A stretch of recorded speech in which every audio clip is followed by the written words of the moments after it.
play and call it work.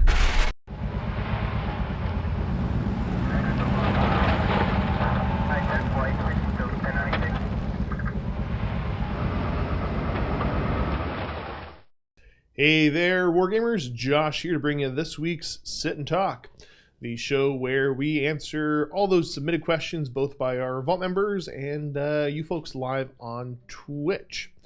So for everybody next week, let's see if I can remember all the reminders. So next week, if you want to tune in, it is going to be Aaron back again answering questions that I'm sure most of them are going to be related to the Sisters of Battle. No, I have no guesses that would happen. But that's going to be a major focus.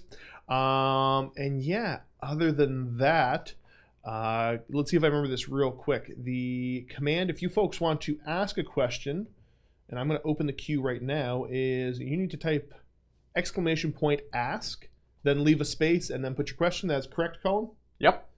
And for everybody that wants to leave a question live on Twitch that way, keep in mind you can only ask one question at a time. So until I've answered your first question, if you try to submit another one, it doesn't actually show up. Now for you folks in the chat right now, the only way for me to see what you're putting in the chat is with the ask command, because I don't actually have it open in front of me, because it's way too much for me to keep track of. But Cullen can see if you're commenting. He can bring stuff to my attention, I guess, if he needs to. We just have one person commenting that there's an echo. Is that Echo. true? Is there an echo? Are you folks hearing an echo? I don't hear it on my end. Oh, maybe it's me. Is it you? Are you echoing? Oh, echo, no. Okay. Echo. All right. The other thing I want to mention, too, for everybody, that if you are one of the folks leaving a question on this video when we post it on the website, make sure that if you want to leave a question for Aaron to answer next week or anybody else moving forward, do it a good solid couple hours before the stream actually starts, because otherwise, we might not see it in time. But let's just jump right into it. We're going to start off with some of these pre-submitted questions. And we're going to start off with Big Mikey. So we got Large Michael himself. Did you mention the internet? Sorry. Did I mention the internet? Sorry. That we might still be having. It's been a little bit choppy, and it seems to be that it's just a Welland thing right now. So we've had our service provider in to take a look at the internet, and we think things should be running okay. But if it is running kind of choppy, from my end right now, I'm seeing everything's looking good. But if something does drop later on, please just let me know in chat. Yeah, let Colin know, because we're trying to troubleshoot and figure it out, and we think we've got it, hopefully, but the more information we get, the better off we are. Okay, so right into the question there, we got Big Mikey. Josh, what's the feeling around the office with the new 40K supplement thing coming out, and how many Sisters of Battle boxes has Erin ordered? And where did she get that many kidneys to trade for them? Keep on being awesome, and Night Lords are still jerks. I never said we weren't jerks, I just said we win. So, as far as the new 40K supplement thing, I haven't heard as much buzz around the office as there has been in the past for it. And you're talking about I think it's the Faith and Fire. It's the new Psychic. What the heck is that thing called? Psychic Awakening 2. Yeah. Okay. So here's where I'm at with it. Because my understanding from what I've seen is it's supposed to, I think that's where the Templars are going to be. As well as they're saying that I'm not quoting verbatim, I believe, but it's pretty close to it, is Games Workshop has said that there is going to be supplement level upgrades for all of the Chaos Legions that don't have rules.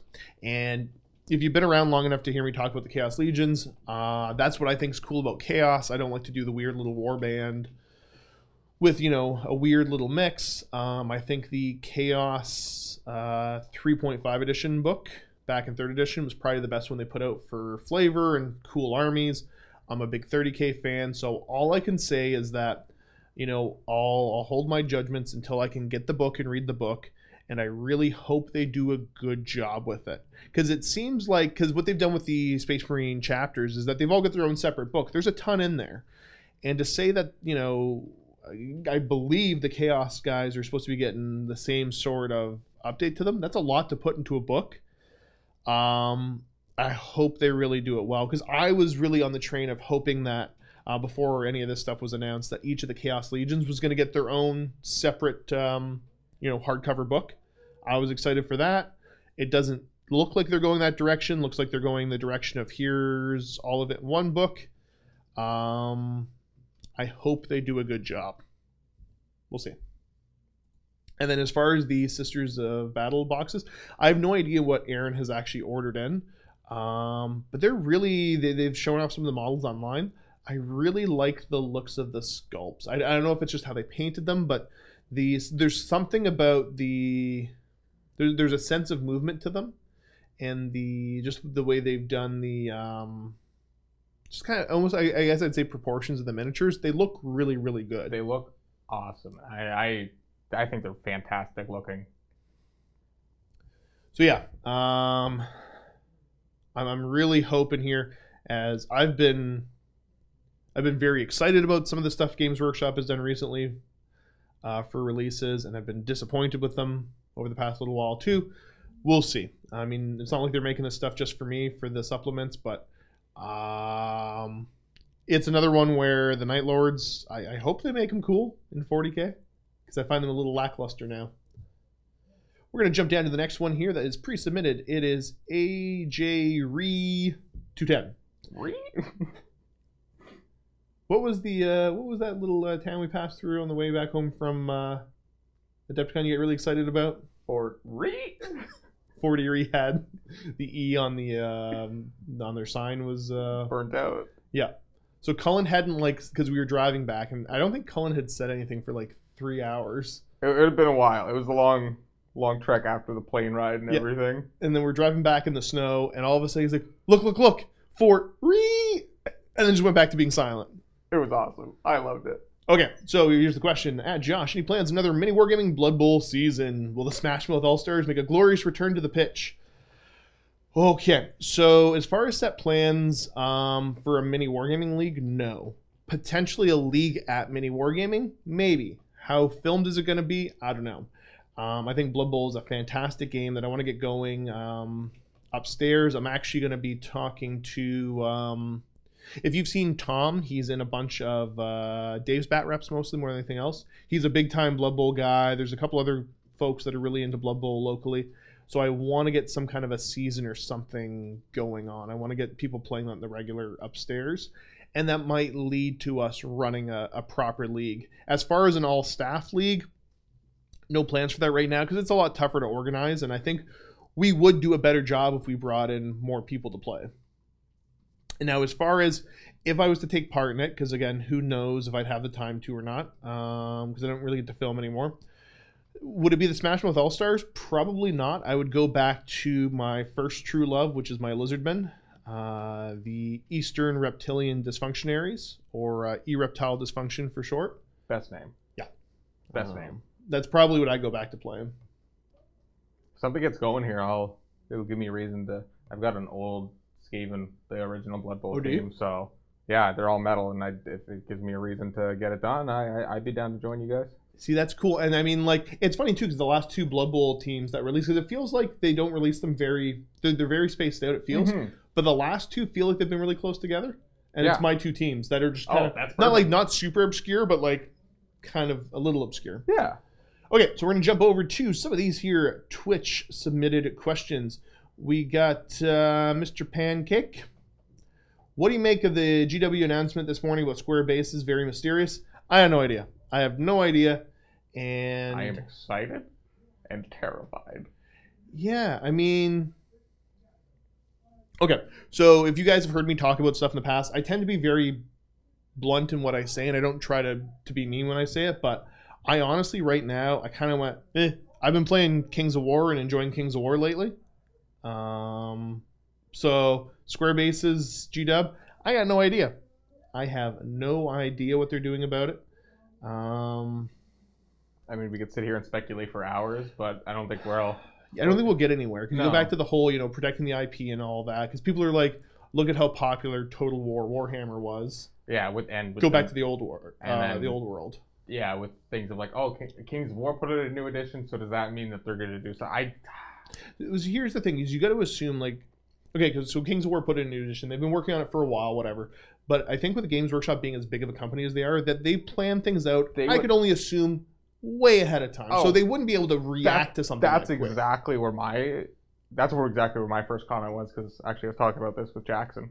So that's exactly what I said. I was like, we're talking at least 6 months, at least, before they can actually respond to something. So it would have to be a well planned out maneuver. Something if that's what they're trying to something pull they've been off. planning for years already. Anyways, I would assume like it wouldn't be a reactionary to these other companies, but yeah, I don't know. I go back to I'm really enjoying Kings of War right now, and I've got my digital copy of the rules and all that, and I've got a hardcover copy of the Kings of War rulebook coming in, and then I'm just gonna go forward with the Abyssal Dwarves because I love them. Okay, we got Kroll 46. What's the strangest beard you've ever had? I don't think any of them have been strange at all. I think they've all been lovely in their own way. Some of the other ones I've had, I guess we'll do that, is I've braided it on a couple different occasions. And I've had it in one big braid going down. I've had it in the two braids hanging down. I never actually, because it's fairly thick, so I need to get some of the beads that you can put into it to actually weigh it down, so it just doesn't curl all over the place weird when it gets braided. I've never gotten around to getting them because I don't know. I've heard certain companies do decent ones, but so I don't braid it that often. Some of the other funny ones, you'd have to go back. I had, for a while, after Dave's movie had finished filming, because I was, for all intents and purposes, an extra in that, I had a relatively long beard, and when filming was done, I shaved the sides of it off and just kept a really long goatee. And then I kind of grew the beard back into it, and it looked decent. And then after a while, I got bored with it, and I cut just the chin out and did the friendly mutton chops that connect with the mustache. So if you find some old bat reps, you can actually see that in like one or two of them. And then I had done just a mustache for a while for fun. But nobody here could actually look at me when I had my facial hair like either of those. But yeah, it was entertaining. There's actually an old, I don't know if there's any bat reps with me with just the mustache, because it didn't last super long. But I think there's one Facebook video. If you go back and find a Facebook video where Steve and I worked on a company calendar, that's got me with the mustache in it. And if you can't find it, just email me, josh@miniwargaming.com, and I'll help you find that video because I find it hilarious. Let's go to the next one here. We got Kimsy Bimsy 1. Josh, competition with your desk catapult. Hit Matt in his office or something. You think I haven't done that already? I don't actually do it as often as I thought I would, but I have. Yeah, I've flung dice at him. I've been making him film a lot more.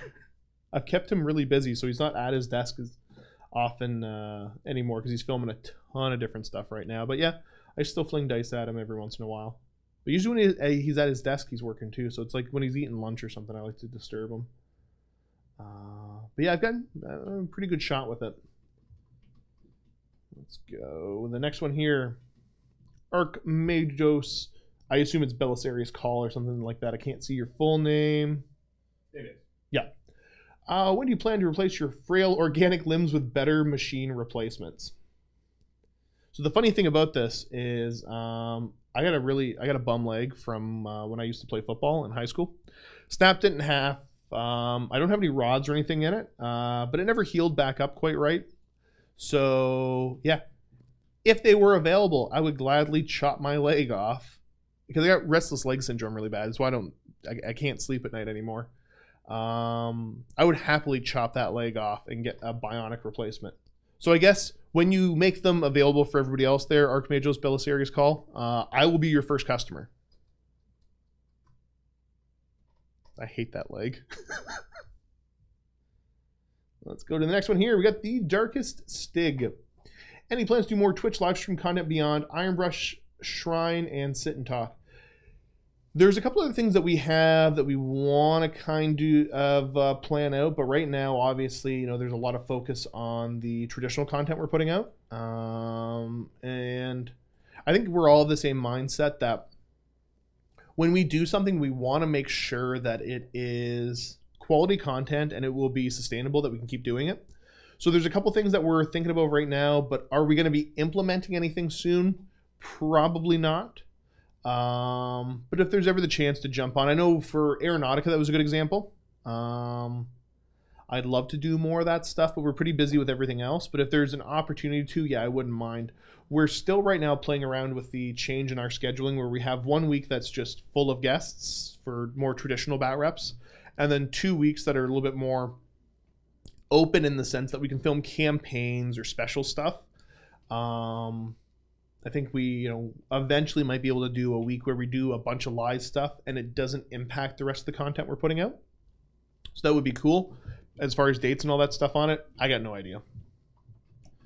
And okay, I'm going to clear this one. I'm going to jump back to some of these pre-submitted questions and see what we got. We got Milton73. Hi, guys. At Josh. Correct me if I'm wrong, but I remember from some Open Vault episode you being into historical war games, right? Any thoughts on using 15mm scale minis to play bolt action? Some say 15mm scale gives a more realistic feel of the game regarding distances, weapon range, and all that. Thanks. Yeah, I don't get the chance to play a lot of historicals. I don't get the chance to play a lot of anything right now. And obviously the community around here, there's a lot less people playing it. I think at 15mm, I would probably just play Flames of War because the game is designed to be played at that scale like that. But yeah, changing up the scale because, okay, so Team Yankee's the one that I probably like the most, and that's the one set in 85. And that's at a 15mm scale, but my understanding is if you use the 6mm micro armor scale, the ranges and the movement and all that feel a little bit more realistic. So yeah, that would be cool. Now the flip side for that is it be having to, even though I don't film anymore, I'm still in the mindset of I like armies that, would be able to be filmed. So taking a game like that and cranking down the scale, typically, or at least for the way that we film and all that, I don't think we would do it justice as well for filming a really small scale game like that. Maybe we would, I don't know. But yeah, I probably wouldn't go that route. I would just play the game at whatever scale it's meant to be played at. Because it's easier to get the games in. Like, it's already tough enough to find people to play historicals against and have my schedule match their schedule. So to say, but I also want to have, let's have 15mm armies for bolt action instead. That just wouldn't work out. It would be cool to do. It'd be super cool to do. And, if I already had, I guess technically I do have a small Flames of War army that I haven't worked on at all. And if somebody else had the same sort of army existing and we decided to play bolt action rules, I would definitely give it a go. But I don't think I would buy an army for that express purpose. It seems a little too niche. For me. Now, if I had a gaming group of historical buddies that we played all the time and we're like, let's do this, right, 110% I'd go for it. Yeah, because that sounds really cool. And it does help with the realistic feel of the game a little bit more. Because that's the one thing that bothers me so much about like 40K and most of the Games Workshop systems is it's very good games. And I mean, they're not meant to be realistic because they're super sci-fi anyways. But just the ranges of certain stuff does not make any sense. Drives me nuts. It's some things seem ridiculously long. Some things seem super short. It's kind of strange. It's more cinematic though. It is, yeah. Yeah, there's that. The big one is for anybody that's played, even watching movies, playing video games, and all that kind of stuff.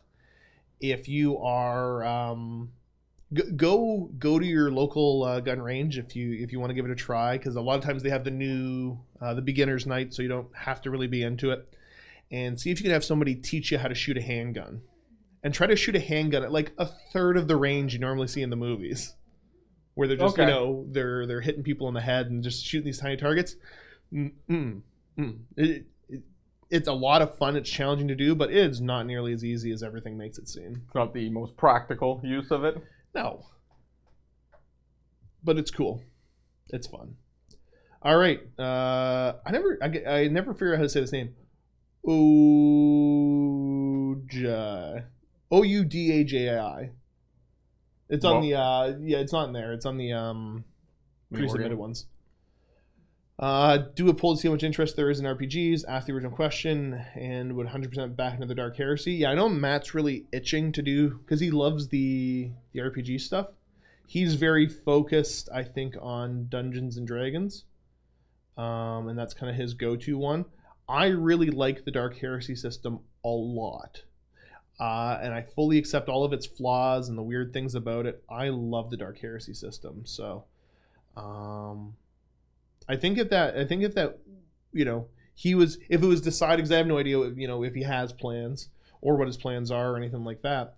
But if we were doing another Dark Heresy as a company, I would probably physically fight someone to make sure I was in it. Like, I would, yeah. Josh gonna throw down? I would, yeah, I'd throw hands. I really like Dark Heresy. I don't know if my, because I've had this talk before, I don't know if my play style when it comes to RPGs does a really good, entertaining job of mixing with Matt's way that he storytells when he GMs. I don't care. I'd still throw hands. Rather be playing than not playing. Right. Okay, let's jump back to some of these Twitch questions. VJ Morph, Colin, when are you getting your own logo dice, and what will the logo be? I don't think I'll get dice, but I've always joked that if I did, it would be something related to the misfire die, or the artillery die, sorry. Wouldn't be like a little sloth face? I don't think so. I wouldn't. I think there's just something comical about like doing the same explosion, but then putting something in the middle. I don't know what that would be. A tiny sloth face. Just the tiniest sloth face. I mean, that'd be entertaining. Yeah, I think it would be something regarding that. I don't know. Okay, so I guess here's the question: Is there a reason why we couldn't just do your dice? Because I think before we got so much in the mindset everybody had their own dice because we were ordering a ton of them to have them be here. And we were using them in our bat reps. Yeah. But now that the fact that we've got the merch store open and actually, you want to throw a link to the merch store so people can see what of course. if they're not familiar with it? I think Dr. V threw it in earlier, but I'll throw it in Sweet. again. Well, thank you, Dr. V, the math doctor. Yeah, they were selling dice and all that. I don't see why we couldn't. I don't know why. Do yours. I mean, I don't know why you guys would want to buy those, but I guess if there's a market for it, sure. Yeah, I mean, like technically mine still exists and I don't film anymore. That's true. And actually, they're selling really, really well. So thank you to everybody that's purchased them. Because I don't know how I'm doing in the merch store, but I know up in Dan's store he sells them. Here at the physical store, and I think mine are still selling the best. I think there's only one set of mine left. Wow. So I think it's when you see the majesty of them in person that you just can't resist. So yeah, maybe we'll figure it. I don't think it's gonna be a huge priority, but maybe we can figure out kind of a cute idea or something like that. We can look into that. If anyone's got any ideas, you can send me an email, Colin@MiniWarGaming. That'd be cool. Spell my name right. Culen. What was that, Colin? Stop. Don't perpetuate that lie more. Okay. We got K. Brohem. Are you going to join Steve, Luke, and Colin for some fantasy shenanigans? I assume you're talking about the fantasy that they're playing on Steve's channel. Mountain Miniatures. Is it games or gaming? Gaming. Gaming. Okay. I think right now, because you guys are kickstarting it for it to make sense for you guys to put your time and effort into it. Correct. So I think there is one of the pledge levels. Yes, to there get play is some games. If you are interested in seeing Josh join in, I'm just gonna check. And actually, because you might be able, if they're pledging at that level, is that in addition to the games, every other game that's already been kickstarted, or is that just me playing in a game? That means you get to choose. So there's still 2 left because it was a limited. There was 3 available. The Release the Josh perk, and you get to choose who you play against. Yeah, so it's to put me into one of the games. It's not an extra game, and yeah, you get to pick who I play against. Because I think Luca's forgotten about how much he used to hate playing against me. You still know because you played against me relatively recently, and I didn't play against Steve a whole lot, so that's less fun. It won't bother him. But yeah, I'll probably play a little bit. Like I said, right now, like I still kind of know how to play fantasy. Like it's like a really overly complicated bike. Yes. Like you can kind of remember how to ride it, but you never know. You never really fully understood how to ride it in the first place. So it just kind of worked. Yeah. So I mean, you're gonna try to ride it and fall off, but you were falling off before anyway. So who cares? But yeah. Definitely a little bit of that. I'm also trying to get some more because I guess there's maybe a couple local groups around here that play some Kings of War. So I don't know about filming that, but I want to get playing that a bunch. And if there's enough people playing it, then we can look at potentially filming it. Right. Because one of your focuses right now is just trying to help get the club up and going a little bit more. Yeah, well, I've started to have a little bit of time to put effort into that. It's, not every waking moment of my life focused on trying to figure out the upstairs and the flow of all that. And so, yeah. Okay. So I guess the short answer is yes. And if you want to see more of Josh, you can. Check out that Kickstarter. Yup. Okay, next we got Starmax. Instead of just hitting him with catapult shots, you can fire D4s and mine his entryway with painful traps. Honestly, the D4s don't fly out of the catapult nearly as nice as the small D6s do. Okay. Not the tiniest D6s, but like the smallest ones you've probably ever seen us roll on camera, except for Luca that loves to roll that tiny little die if he ever finds it. That stupid little die. Yeah. That he likes to put in his mouth because he's nasty. Yeah, yeah. I don't know how he never swallowed it. But yeah, I mean that's an option because they are super painful to step on.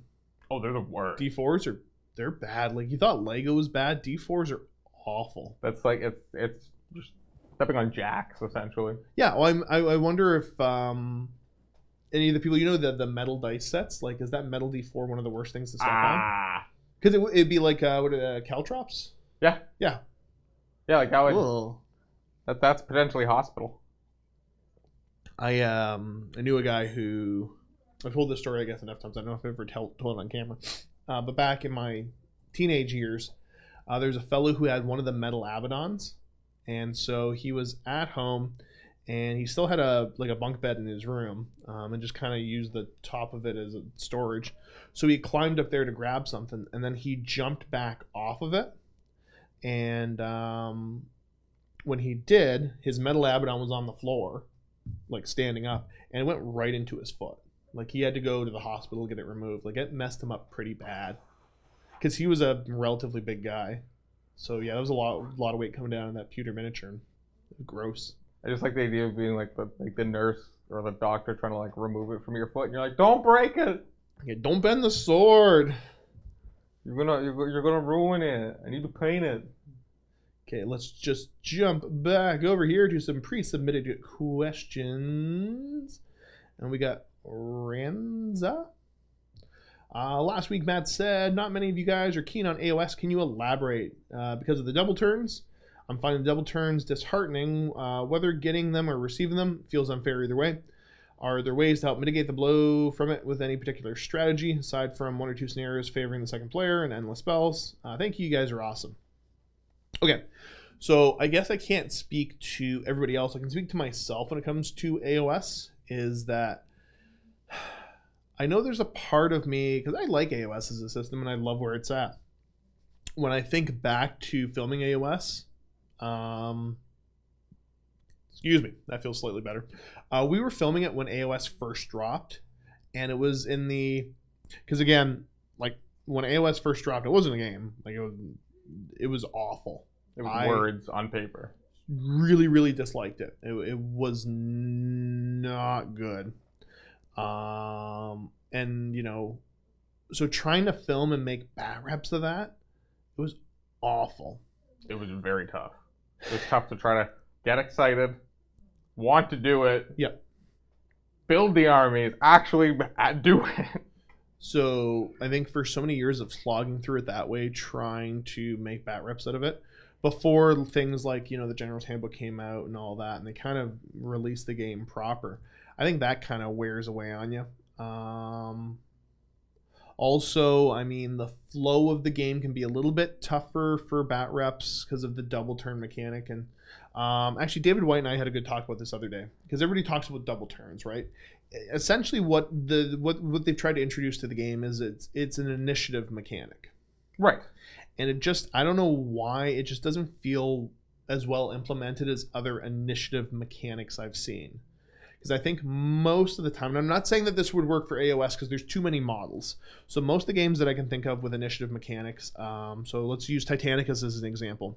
Okay. Where one player has initiative, but I go with a model, because it's usually single model units, typically in Titanicus. Right. But sometimes there's a couple models. But and is it a full activation? It's a It's no. So the way Titanicus does it is that whatever phase you're in. So let's say you're in the movement phase. If you're the initiative player, moving first with one unit of typically one model, then the other person goes. So it's back and forth. So you move them and then you shoot them. And then when you go to the shooting phase, then it's the initiative mechanic. Okay. But you only roll for initiative once. I've seen Lord of the Rings has a similar kind of feel to it, even though it does run drastically different. But yeah, those it's not full units or not like full turn kind of feel. Because there's ways to mitigate or interrupt your opponent when you're playing. I think probably one of the best ones is one of my favorite ones is the bolt action system, where for every unit you have, you put a die into a bag. You and your opponent do the same thing. They all go into the same bag, and at the start of the turn, you shake the bag up, draw one die out, and whoever's dice it is, they fully activate one unit, and you go back and forth like that. I really like that too. I think it's cool. It's fun. It adds a lot of dynamics to it. It's a little bit. There's some like probability and expectations with it too. Yep. So I really like that one. So that's a good system. Would that system work if you just implemented that into AOS right now? Probably not. I don't think that would work. You'd have to change a bunch of other things about the game. But there's something about that, the mechanic they're using, because everybody calls it a double turn. Nobody calls it initiative. So it just doesn't feel right. So I know sometimes that can lead to disappointing bat reps. So I mean, when I was filming, it was always, whatever happens. I wouldn't play differently on camera than I would play off camera. But yeah, there's times where I'm like, oh, this is kind of lame. Like I wouldn't mind if I was just playing a game this happened, but I wonder how the viewers are gonna, digest this content. Right. So I mean, I think there's that to a degree. And the other thing, okay, because I'm getting deeper on this one, and you guys can, for those that are live, you can agree or disagree, because I'm curious on your take on it. Because I said for the longest time, there are no AOS. I like the AOS kind of feel. I don't love high fantasy, but whatever. I can kind of get behind the Age of Sigmar setting a bit, even though I'm not super into the lore. There was no armies that I'm like, yeah, that's a really cool army. Because there's a degree of uniqueness to all of them. So I look at a lot of the stuff I collect and play in various different game systems. I like historical games because I can go, there's a frame of reference I have, these are reality, right, so these are, things, this is technology that exists that I've read about. So it's cool to kind of have that. I can imagine how it moves, how it sounds, how it, you get a bit of a sense of that so you can get into it. And I look at my 40K. The things like the Mordians, they're regular infantry with tanks and all that. Sure. It doesn't exist in real life, but there's parallels to be drawn to it, so you look at the different Space Marine chapters or legions, you go, the White Scars have a very Mongolian feel, and you can get I really like the Templar Brethren because they got that crusade kind of vibe. With so many of the Age of Sigmar armies and all that, it's tough to get into it because they're pretty unique unto themselves. So, I was excited for ogres because ogres existed in Warhammer Fantasy, and I really liked Warhammer Fantasy.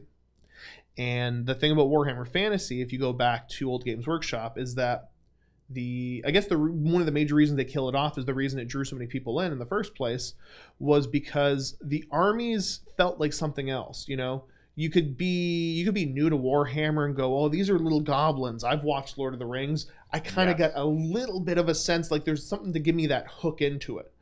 But the Sylvaneth teleporty trees it kind of exists, but not a whole lot. And a whole lot of media that I've consumed, movies and that kind of stuff, in a whole lot of mainstream media. So the same like the weird water soulless elves kind of. I found that the armies were cool and unique, but they didn't really get me super interested.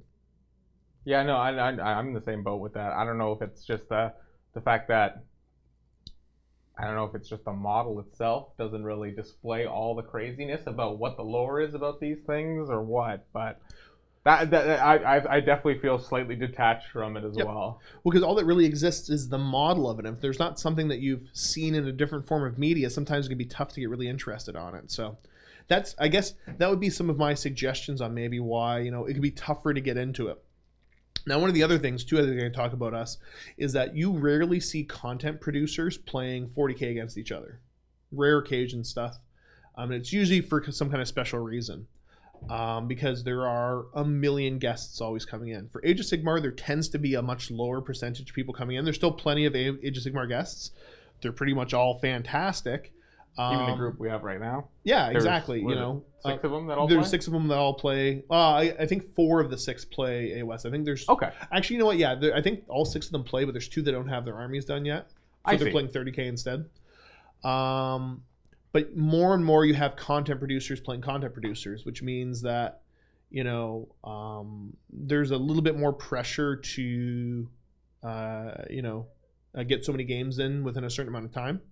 Because obviously if I schedule 2 content producers to be in a room playing Age of Sigmar against each other, compared to having those content producers film against guests, well, if I have them film against guests, it's going to be 2 games for each of their days worth of work. Right.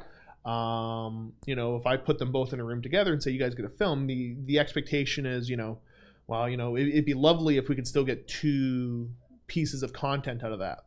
And it does get boring playing against the same people over and over again. Especially when you sometimes don't necessarily have the time to switch up the table, switch up your list super crazy, or just change up armies because it's time. It's playing the same kind of person. And you can talk to this because you were part of when MiniWarGaming was still filming fantasy on the regular. Right, it was the same thing. Right, because people had all these weird, hilarious speculations on why we stopped filming fantasy on the regular, and it was simply because the majority of the time, to keep the content going and to have content to go out every week, content producer had to play content producer. It just, there wasn't enough variety, and people get frustrated, bored, and... Yeah, for a while there was at least me, you, Steve, and Luca. And then I had to go back to school, so it was really just you, Steve, and Luca. And then it really became Luca and Steve. Right. And again, even there's times where you're just like, oh, you're going to do this again? Because this is what you always do. And you do the same thing, but you just don't know because you're playing it, right? Right, and you're like, no, I changed it up, but your play style still is going to be the same. No matter what army you take, it's going to still be, you know, Steve playing blah, Luca playing blah. It's the same matchup. So I think, you know, I don't think it's necessarily the game itself. I think it's some of the surrounding things about it when it comes to content creation, or probably, you know, where it just wears on us a little bit more than maybe some of the other game systems that we don't get to play as often. But I think if you took any of the other game systems and put the same sort of things around it, I assume it'd feel the same. Yeah. It's just fun to play against people coming in. Right. It's always good to play against different people, have different play styles, see different models you don't always see, because that's the other thing. Yep. Sometimes, you know, person has X army, and it's that big. Right. And then someone else brings in their army, that's the same army, and you're like, whoa, I've never seen that before, because that person just doesn't have it. Exactly, yeah. And you see people, different play styles being like, I never knew you could use that unit that way. Like, I've never seen that. That's cool. I like that. Okay, so I'm gonna go ahead and I'm gonna answer all the submitted questions right now because we're running kind of low on them. So I'll clear that out. We'll see if we can get some. This is the exact opposite issue I normally have, is that usually there's way too many questions and not enough time. So we got Krillin85, favorite army for both 40K and Warhammer. I mean, like 40K is Warhammer. What do you mean by Warhammer? Do you mean fantasy or whatever? I'll talk about 40K first, and just, you know, let Cullen know, like at MiniWarGaming or whatever in the comments, and clarify what you mean by Warhammer. So favorite army for 40K, it's tough because I mean they're all cool and all that. So I'm going to answer the question in the sense of what's my favorite one that I own. So not like my favorite looking one, my favorite one to play. Just my overall favorite is probably the Imperial Guard, and I think it's just because, again, you have some framing in real life stuff. So 40K is a pretty fantastical sci-fi universe. You got these crazy genetically modified warrior monks facing off against, you know, these weird insect dinosaur creatures from another galaxy. There's a lot of kind of crazy over the topness, but then you also go back to the Guard and it's a man with a gun. It's pretty simple, and it helps keep 40K rooted in, you know, just how fantastical everything is. I argue 8th edition doesn't do it as well as previous editions may have. in some ways, because now the guard are absolute monsters that, enough lasguns kill everything. Exactly. Fire. But yeah, there's just something that keeps it interesting. So you see a similar. You look at some of the 40K writers that I'm a big fan of. You have Dan Abnett and Aaron Dembski-Bowden. In a lot of their stories, they do a very good job of keeping regular, unmodified humans around to kind of see through their eyes how over the top everything is. Because I think when everything is crazy over the top, then it kind of feels normal and mundane and boring. And maybe that keys into some of the AOS stuff I was talking about earlier, is that you just don't see as much feature of just regular humans you can kind of relate to. So maybe AOS is less relatable than 40K is in this weird roundabout way. But yeah, do we ever get a clarification on what he meant by Warhammer? Yes, he did say fantasy. Okay, Warhammer Fantasy. Yeah, I was just waiting for you. Ogres are fantastic. I don't know why. I've always loved the look of the ogres, the playstyle of the ogres. They are just super, super cool. And the fun thing is that, I was a big fan of them since 6th edition. And I had Lizardmen back then I had vampire counts. And I never actually bought into the ogres until I'm like, I want to buy an ogre army. They seem super cool. And I didn't learn how to play them or how they actually played until after I got them. And then I learned how much fun they are. Right, Colin? Oh, they're so much fun. They're super fun. No, I'm a big ogre fan. I don't know. I love them.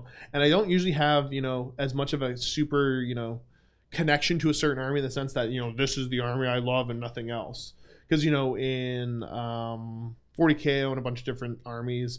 In 30K I own a bunch of different armies. And I love, different aspects of them all. But there's just something about Warhammer Fantasy itself, just ogres.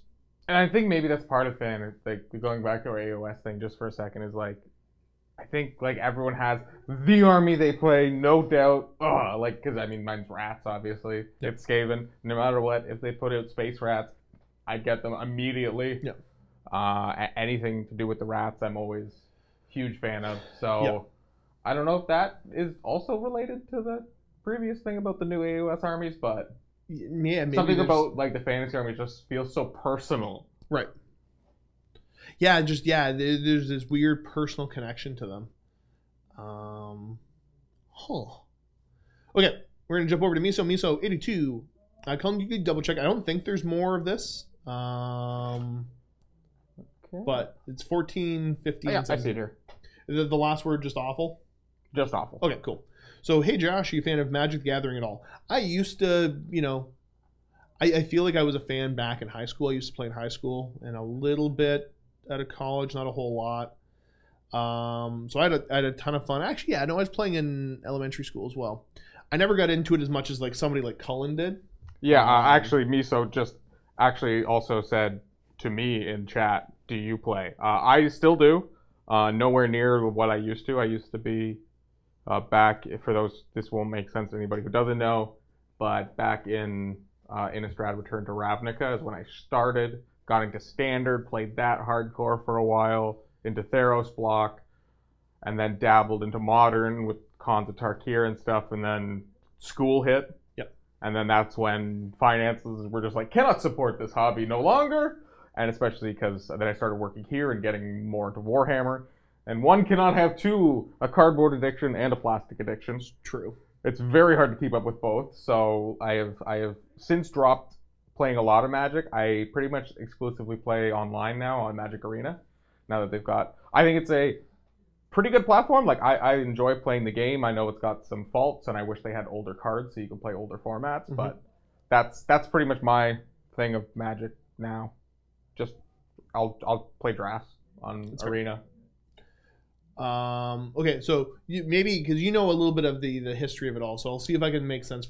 So I remember having cards and getting a couple cards randomly because I traded in. It was those, you could pay 25 cents to get a bunch of commons from some of the local stores. Yes, the rip-offs, yes. Yeah, for sure. And because it was like 25 cents for a pack of like 10 or 15 commons. And so I remember, I want to say it was during the Ice Age stuff, because I remember really liking a lot of the human cards that had banding. Oh my goodness, you're a fan of banding. Oh, okay. I'm not saying I'm a fan of the mechanic because I didn't play then. I didn't know how it worked. Because I remember a lot of them had banding because I liked the artwork of the humans. Yes, I know exactly what you're talking about. The Keldorans or something like that. I think Ice Age was 03. I could be wrong though. Okay. Does that sound right to you? Maybe. So I got into playing it. I want to say, oh geez, I remember playing. I think it was during the Weatherlight Saga. Okay. Yep. And I remember being a fan of a bunch of those characters. They were cool. Okay. Oh yeah, that was Urza Saga. And what was the? Okay.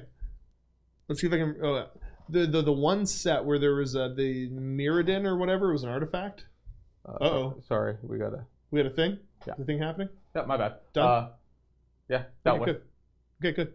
Now I'm curious, but not that curious. I'll find out after. Okay, so the Mirrodin was the artifact, and there was a brother and a sister duo or something like that. Oh, the Brothers War. No. Are you talking like Urza and Mishra? No. So then you're talking about like there was I remember Gerard Capuchin? No, okay, yeah, that's Weatherlight stuff. Yes. But then after that, the Mirrodin stuff came out, I think, and there was the one guy who I think he was a red card. He was like a 6/1 something crazy, tap to do damage. And that he had I think a sister in the lore that I think she was a green card. She might have been a red card, but she goes on. I think she dies in the lore. She ends up becoming a black character, Phage or something like that. And she was like this crazy kill card. Huh. See if you can look it up in the meantime as I continue to ramble on. Yeah, Phage. See if you can find that magic card. Okay, and then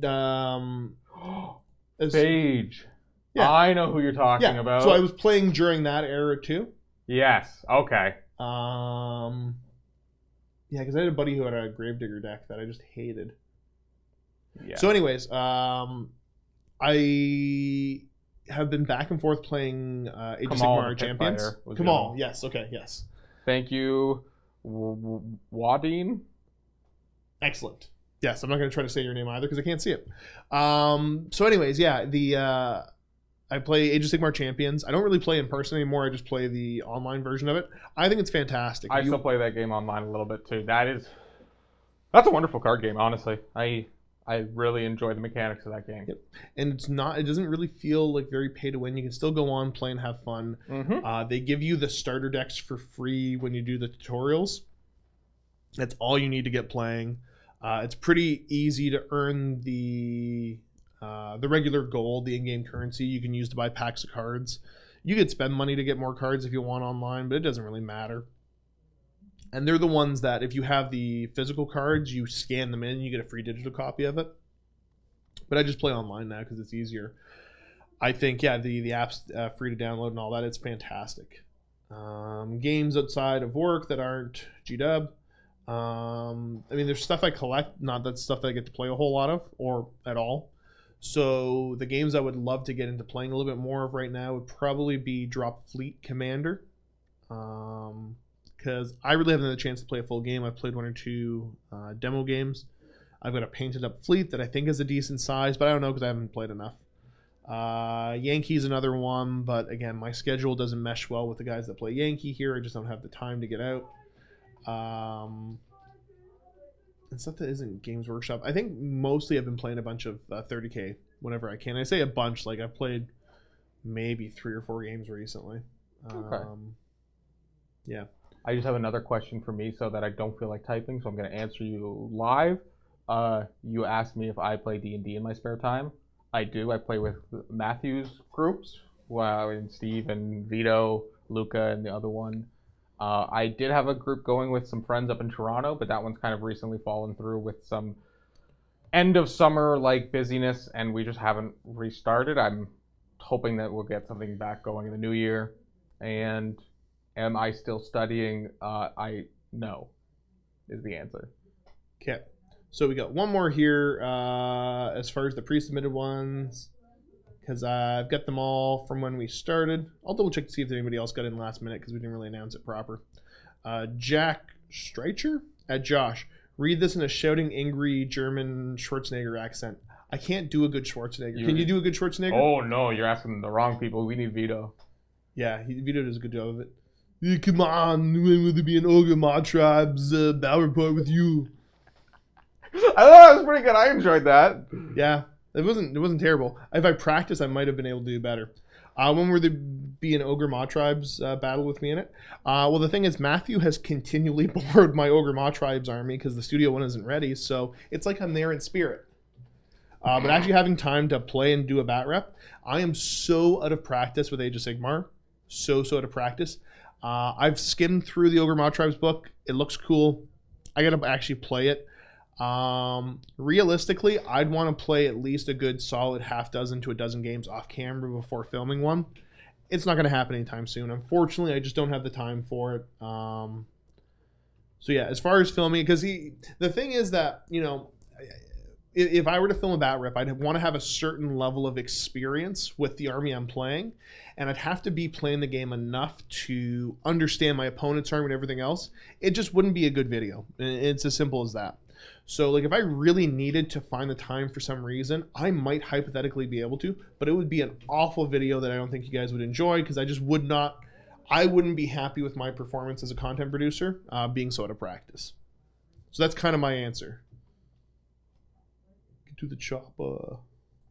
Okay, so I'm going to refresh this real quick and see if there's any that got submitted last minute. Nope, still just the 9. Perfect. So yeah, I think I got everybody there. And let's jump back over. We're going to do a couple more questions off the stream here. We're doing okay for time. So we get Dr. Vulcan. That is because beards have superpowers. Thus, dice with beards are the best. It is true. I think they're quite lovely. My dice are fantastic. And you should definitely check them out.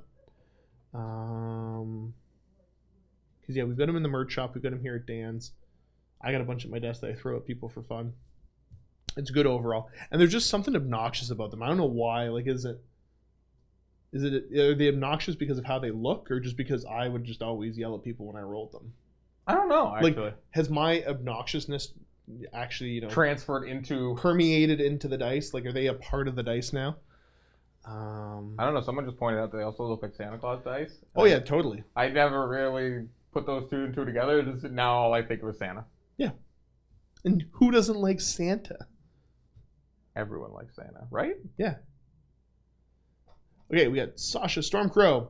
See more Josh and Cullen bat reps. They're always fun to watch. Were they fun to watch? Because it was pretty much just us playing fantasy. Oh no, you kidnapped me on Christmas one time. Whoa. You wouldn't let me go home. Whoa. I just wanted to go home, you know, spend time with my... It was either sit around all day and not work, or... Yeah. Yeah, we do. Yeah, it is fun to play against Colin. It's also, I think, I don't know if you have more fun, but I think you feel more free when you can openly yell and curse at me. Maybe. Yeah. I don't know what you're talking about. Yeah. Many things were said in between camera clips. Let's just say that. And boy, when we played Fancy the last time, I'm a salty which was boy. Off camera. Yeah. I'm a salty boy. You were not kind. But it's funny because it's just like you said, like you just ask, when we're talking about the game, I'm an awful person. You ask me anything else, oh, I'm fine. Yep. Yeah. I specifically remember at the end of the game, you yelled at me quite a bit, said some unkind things, and then, you know, 30 seconds later, the red left your face, and you turn back to a regular color. You're like, yeah, so what you doing tonight? Anything? You got any plans? Okay. Little psycho. Moments of salt with Cullen. Yeah, they were fun. Yeah, and then the other one is you really wanted to play Tau, and you hadn't played a whole lot of 40k. Because yeah, I wanted to play against your Death Watch or your Guard. Yep, just to kind of see. And I kept promising Cullen that we'd play, and it was right before Christmas, and it was it was Christmas Eve during the day, and I'm like, yeah, we'll do it. And we both got busy with stuff until like the early to mid afternoon. Yep. And I was like, okay, well, cool. We got a couple hours left. Like, it's going to take 8 hours to film this bat rep because we're both a little bit out of practice. What's the plan? We just decided to do it anyways. So I think if you go back and watch that, there's multiple times where it probably went on camera. I'm like, I just want to go home. Like, yeah, I think it's Christmas. I'm like, no, I gotta shoot you with 87 shots of everything. It's all strength 5 with no AP. Make your armor safe. It's awful. So yeah, I don't know. I assume. Okay, let's be fair. I assume you're probably gonna see one on Steve's channel before too long. That is 100%. I can only assume that whoever did the Unleash the Josh level is gonna make me play against Cullen because Cullen hates it. I especially hate the ogres. Yeah. Do you remember the one time we hadn't played in a while and we were just talking about the armies and all that? And I remember I looked at you, I said, okay, you struggle, but you've beat the ogres a couple times. And you just went off on me. You just absolutely tore me apart because I guess he hadn't. K. Broham. When are we going to get to see those yellow boys you keep talking about in the vault? They're not out on display right now. So, okay, for my Imperial Fists, because they're a 30k army, I got to get more shelf space to properly display them. So I think what I'm going to do is, because I had my pre-existing stuff that actually I give a lot of credit to Ian, who has the Mechanicum player I have a rivalry with. He helped me get them ready. But those, unfortunately, was a smaller collection, so I bought somebody's larger collection out. So I sold off the smaller collection to pay off a couple of the commissions that I had. And the idea is now that I'm going to, I got to find somebody to do the refurb work on the existing fist. There's shoulder pads missing. I got to get painted to match.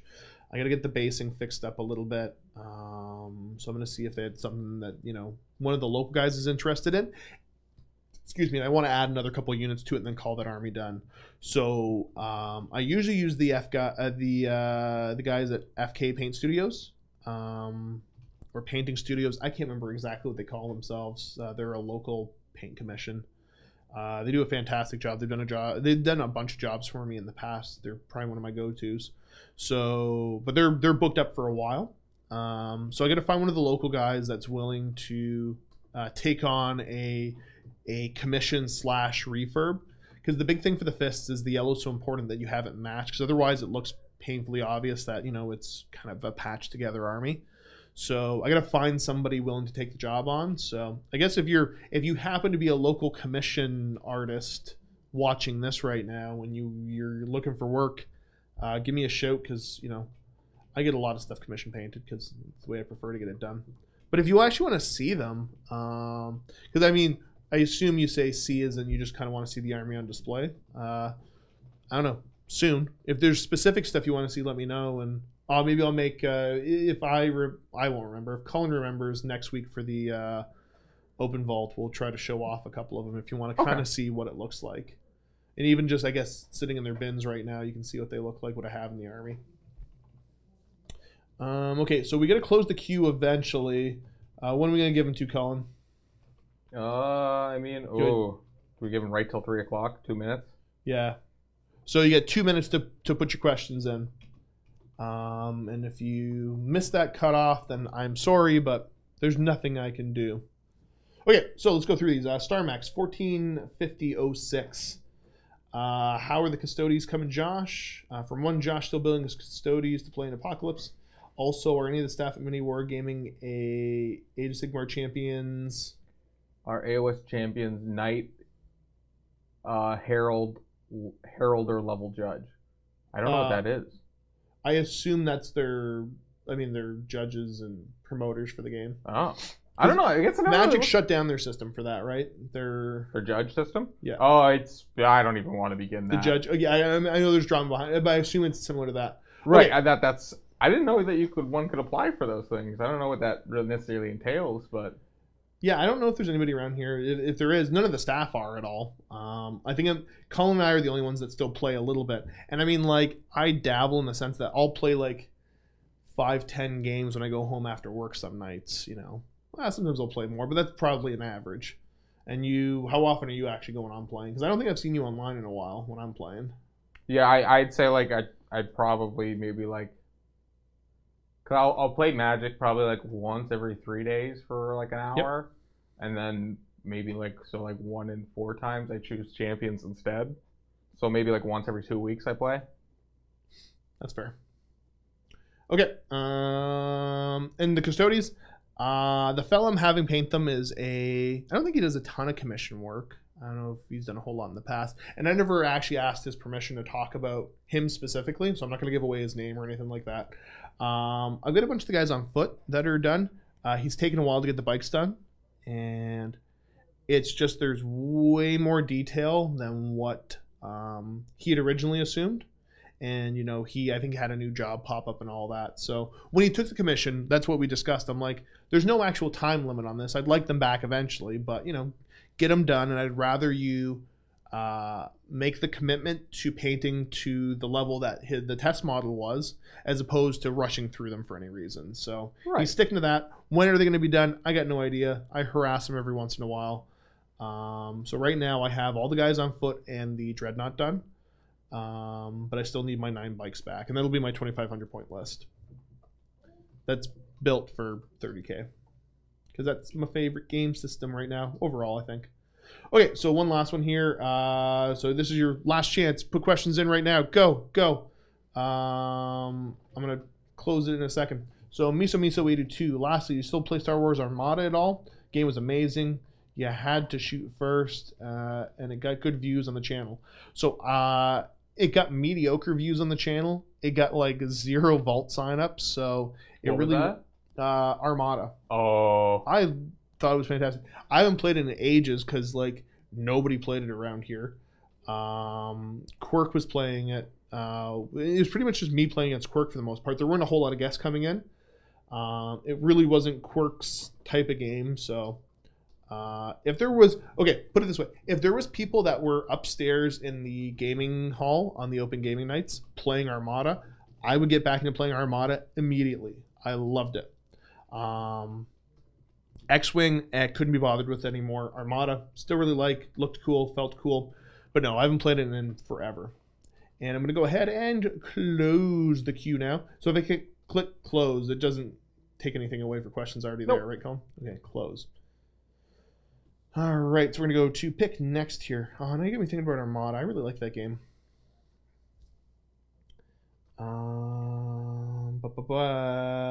Lancifer. Inspiration for or reason choosing Night Lords for Heresy.